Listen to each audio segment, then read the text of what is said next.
Today I want to share something really special with you. It's a deep dive into the state of our heart, all inspired by reflections from a spiritual study circle. And it all boils down to one simple but honestly life-changing question. What does it really, truly mean for our hearts to be awake? So right out of the gate, we're hit with this stunning statement from the great Shaykh Abdul Qadir Jilani. I mean, wow. It's a line that just stops you in your tracks, right? Now, on the surface, you might think, okay, this is about praying at night. But what if the night he's talking about isn't about the sun going down at all? And just so you know, these beautiful insights we're exploring today, they were compiled by Mir Ali Shah, and they come from reflections shared through the Inner Horizon podcast. It's just a perfect example of how this timeless wisdom is still so alive and being explored in communities today. Okay, so that brings us to our first big question. When the Shaykh talks about the night, what is he really getting at? And here it is. This is the core insight. The night isn't about a time of day. It's a state of the heart. You know that moment?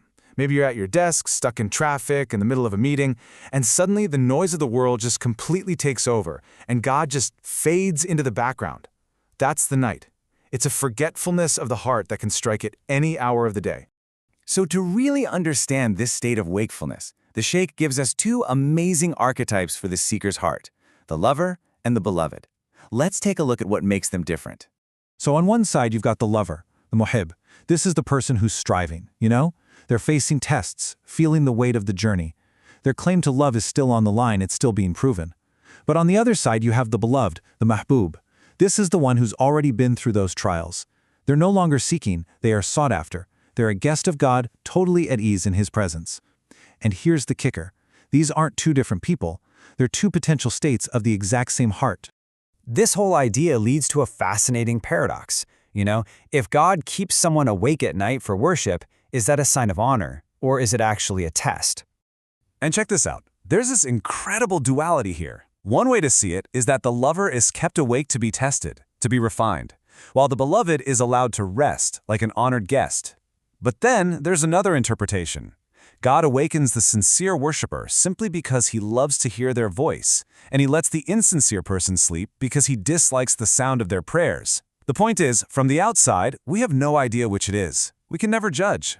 So the obvious next question is, how does a heart make that journey? How do you go from being the struggling lover to the serene beloved?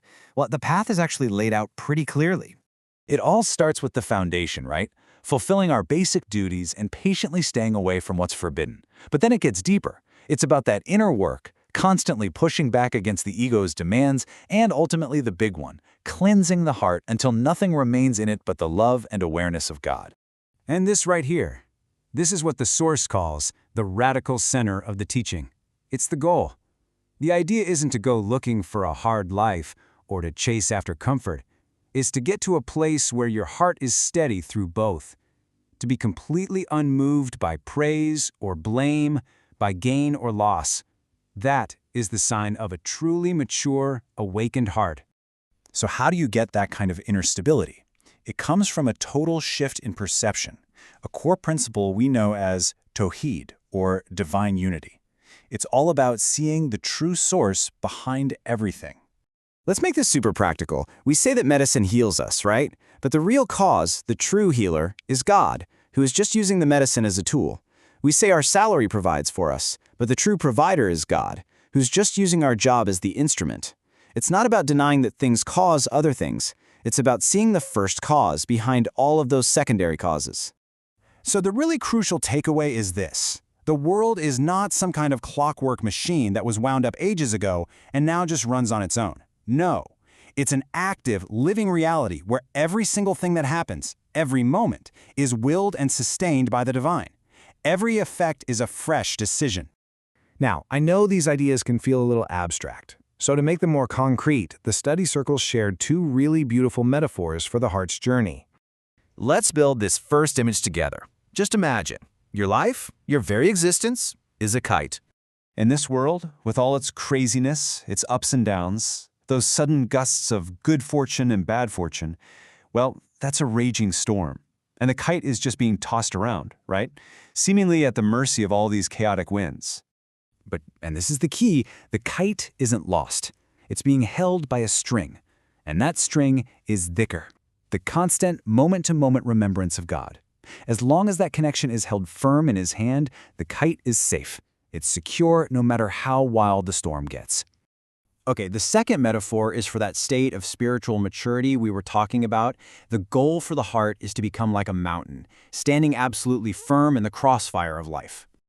So what's the crossfire? It's these four winds that are constantly blowing against us. The wind of praise from one side, the wind of blame from the other. The winds of gain and loss. A mountain feels those winds for sure, but it doesn't move. Its reality isn't changed by the weather. And there it is again, that equal indifference we saw earlier. So, let's bring this all home. What's the practical result of our heart's inner state? Well, the Shaykh explains that our inner state works kind of like a radio frequency, and it attracts thoughts that are on that same frequency. These passing thoughts have a name, Khawathir, and the teaching here is so powerful. These thoughts, these urges that pop into our heads, they are not random visitors. They are invited guests. They show up because they match what our heart is already broadcasting. If your heart is broadcasting love of the world, guess what kind of thoughts show up? And if it's broadcasting love of God, then divine inspirations will arrive. Understanding this leads to one of the most beautiful and necessary prayers you can make. Allahumma arina haqqa haqqan, warzuqna tibah, wa arina batila batilan, warzuqna jinnibah.